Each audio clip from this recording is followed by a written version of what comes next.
상수 발 괜찮아요? 파리올림픽 시작부터 삐그덕거리던 북한과 한국의 관계.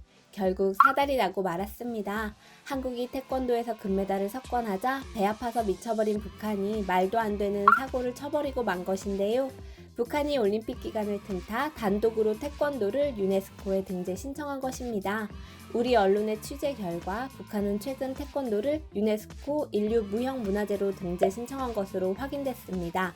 앞서도 지난 2015년과 2022년에도 각각 김치 담그기와 평양냉면 풍습을 인류 무형문화유산으로 등재한 바 있죠.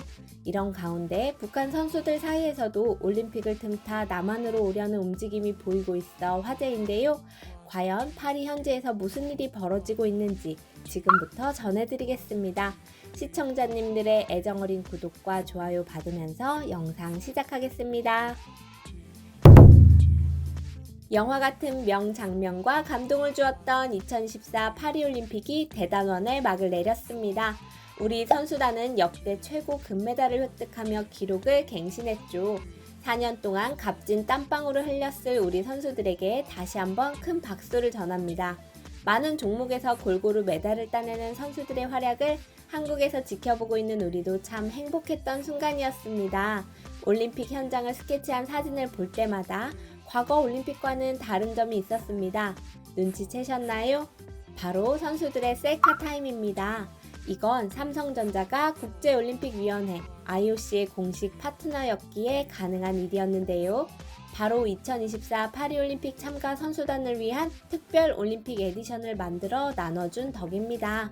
삼성은 1만 7천명 선수단 전원에게 갤럭시 Z 플립 6 올림픽 에디션을 제공했죠.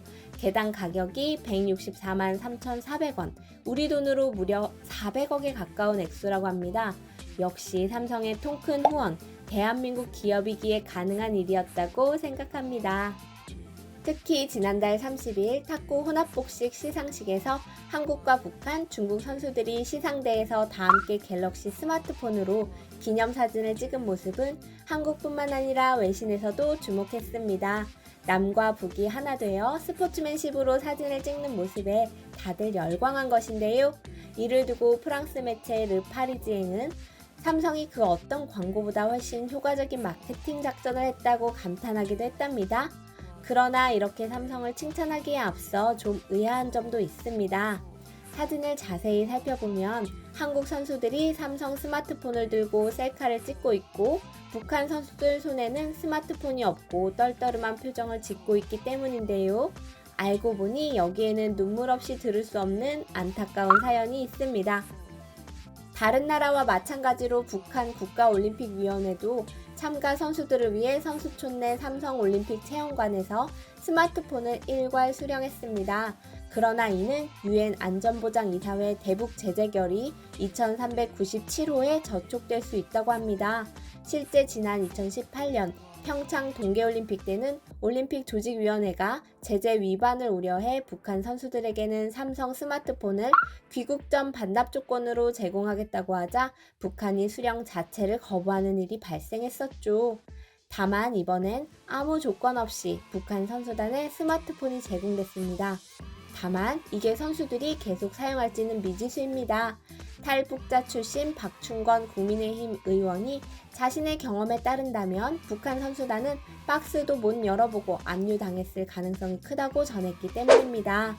우스갯소리로 북한 선수단에 제공된 스마트폰이 전자기기 마니아로 알려진 김정은의 손에 고스란히 들어가는 것 아니냐는 우려까지 나오는 상황인 거죠. 실제로 북한에서 가장 심하게 통제되는 제품이 한국과 관련한 모든 제품이라고 합니다.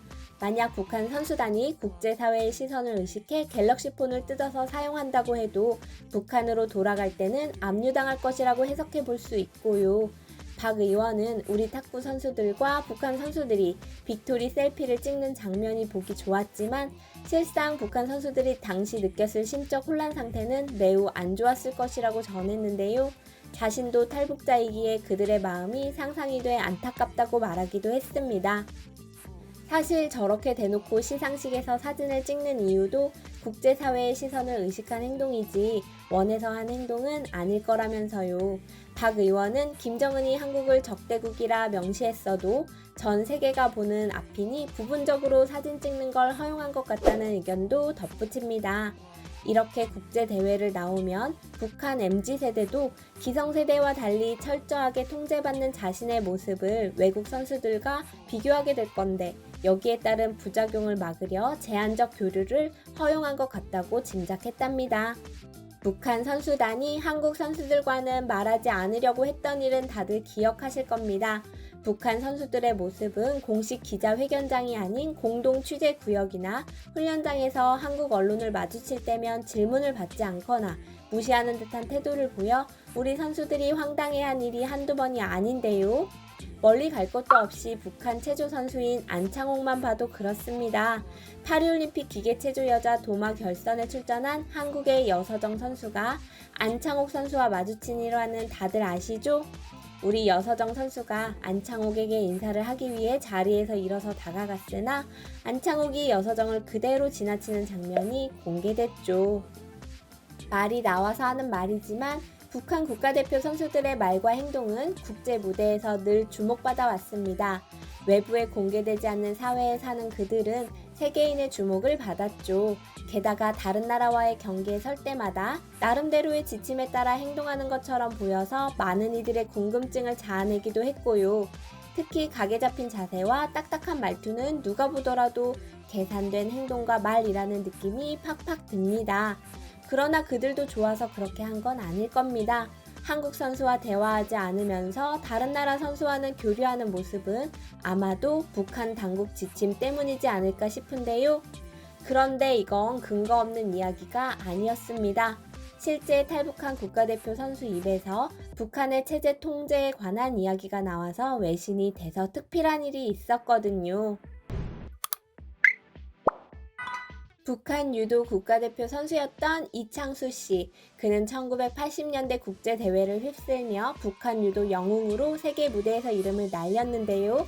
그러나 1990년 베이징 아시안게임 결승에서 지고 나서 은메달을 땄다는 이유만으로 탄광으로 끌려가면서 북한 탈출을 결심합니다. 우리가 우스갯소리로 말하는 아오지 탄광행이 사실로 드러난 것이죠. 결국 1991년 바르셀로나 세계선수권 대회에 참가했다가 기차에서 뛰어내려 한국으로 망명한 이창수 씨는 BBC에 이렇게 밝혔습니다. 북한 선수들은 국제대회에 나가기 전 무조건 교육을 받아야 한다. 이렇게 교육을 받아야 이수증이 나오고 이수증이 있어야 외국에 한번 다녀올 수 있는 일회용 여권이 발급된다. 당연히 다녀와서는 반납해야 한다. 이뿐만이 아닙니다. 올림픽 같은 국제대회에 출전하게 되면 정기적으로 특별 교육을 이수해야만 한다고 하는데요. 흥미로운 점은 소련이나 중국 같은 나라를 만날 땐 상관없지만 미국이나 일본, 한국과 같은 자본주의 국가 사람을 상대하게 되면 반드시 사회주의 체제의 우월성을 강조하도록 교육받는다고 합니다.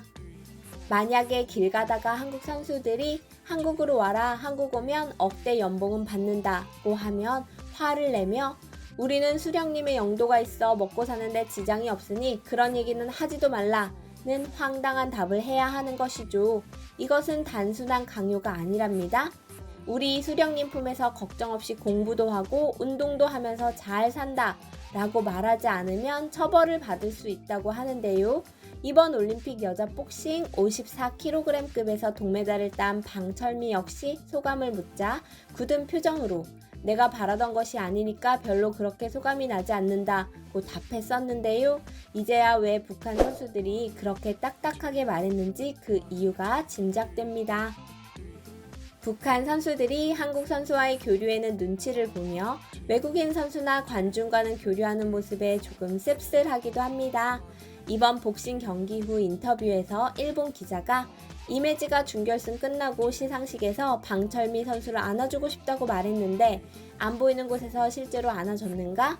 라는 질문을 눈치 없이 던진 적이 있죠. 순간 방철미의 얼굴은 굳어졌고 이매지는 쉽게 입을 열지 못했습니다. 한동안 정적이 흐른 뒤 이매지가 비밀로 하겠습니다. 라고 하자 겨우 방철미의 얼굴에 안도의 미소가 번진 것이 카메라에 잡히기도 했고요. 국제 정치나 외교는 너무나 어려운 일이지만 올림픽을 기회로 민간의 교류도 많아지고 나아가 스포츠 외교가 남북 간 의미 있는 발전으로 이어졌으면 합니다. 오늘 이야기는 여기서 마치겠습니다. 귀한 시간에서 끝까지 저희 재미쇼 시청해주신 우리 구독자 여러분, 구독도 눌러주셔서 너무 감사하며 앞으로도 재밌고 알찬 소식으로 찾아뵙겠습니다. 감사합니다.